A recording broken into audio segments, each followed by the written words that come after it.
Hey mamas, ready to add some calm to the crazy? I get it. I got a 7-year-old, a 5-year-old, and a 2-year-old. I know it can be really crazy and really challenging trying to homeschool with littles. It always seems like someone is screaming, yelling, hitting, throwing something, asking for a snack. The interruptions can be endless. But here are some gentle rhythms and routines that we follow to bring peace into our home and into our homeschool. Schedules and routines, you will find a million different ones. They are not one size fits all. And rhythms change as our season of life changes, which feels to be constant sometimes. I feel we'll finally get into a good rhythm and then something will change or shift and we have to adjust. But the main thing to remember, no matter what the season, is that it is connection over curriculum, connection over checklist. So in our current season with little ones, what does our daily flow look like? We start most every morning very slowly, and that is pretty intentional. After being a working mom for 10 years, we did a year of where I was working and homeschooling at the same time,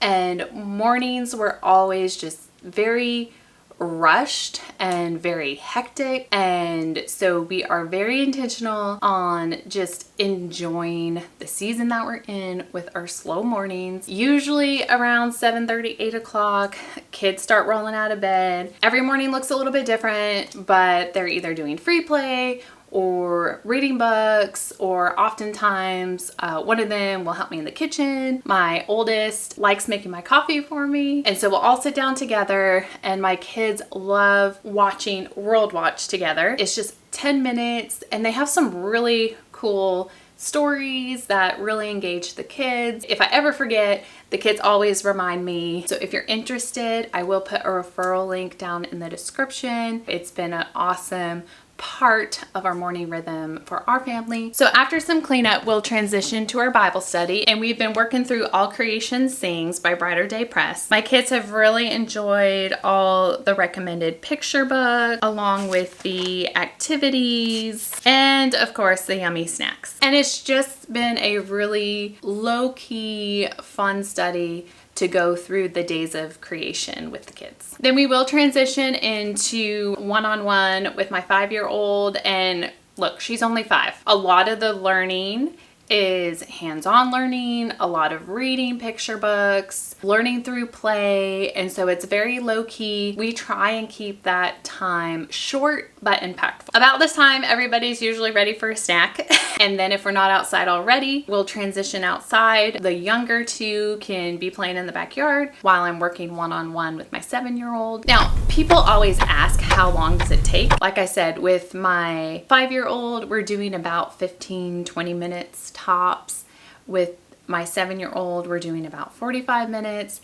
And this is just the core subjects, language arts and math. And we typically keep it just Monday, Tuesday, Wednesday, Thursday. Any other subjects that we're doing, we do it family style. So we're doing it all together, either in the afternoons or on Fridays. So we're typically done by lunch. And I found that that's a good time for our read aloud time, because the kids are sitting and they're occupied with lunch. The afternoon is either just incorporating a nature study, again, keeping it short but impactful, or they're just doing free play, or we're reading more books, or we're going to a park, or we're just having some chill quiet time. So that takes us to about 5:30, 6 o'clock when we're eating dinner, and the kids will have some playtime with dad before bedtime routine. Like I said, every day is different. I do want to touch on my 3 non-negotiables.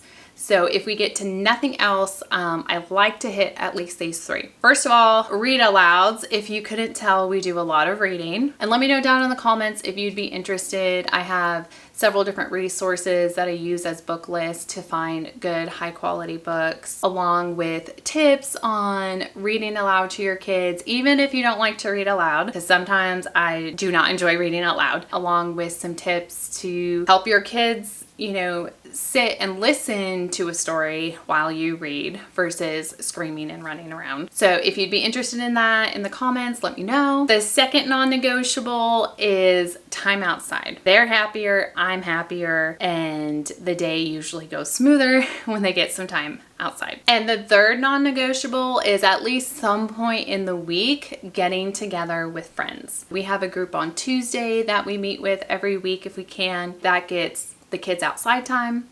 It gets them unstructured play. It also gives time for me to hang out with friends. So it's a win-win all the way around. We also get together most Fridays with a group of friends to do a hiking or outdoor adventure, which is also just a great time for the kids to hang out with their friends, me to hang out with my friends, and for us to enjoy some great quality connection time outside. So even though we don't follow a rigid schedule, we do have rhythms and structures in place, but realizing that there's also times for flexibility. You might have a couple late nights, and so schoolwork will get shifted a little bit later, or one of the kids may not feel well, I might not feel well, and we just kind of take the day off. It's those days where it's just like, my prayer is, okay, God, what are we doing today? And those have sometimes been the best homeschool days we've had. It's just going with the flow of the day and being intentional and present, really having that deep connection time with my kids. It may seem easy or appear easy, all written down on paper, all neatly numbered, but it's tough. It feels hard because it is hard. Let me know down in the comments, what is your top struggle right now as a mom? Mine, not being as reactive or frustrated when my kids are not behaving how I feel they should behave. It is very easy for me to respond reactively and not always in a good way. And so lately have been working on being less reactive and not yelling and responding with grace and love and compassion. And I can't do that on my own. I gotta rely on the Holy Spirit to do some of that work in me, especially in today's age. It can feel so heavy. It can feel like we're not doing enough, that we're not enough, that we're doing it wrong. But however you're doing it, you are providing your child with love, an environment to grow and to thrive, and looking to Abba Father to show us how to love our kids well, and empowering us to be able to do that, and just getting a little bit better every day, and giving ourselves grace when we have not so good days, and being able to push past those hard days so that we can have full joy in the good days. You are doing enough. You are enough.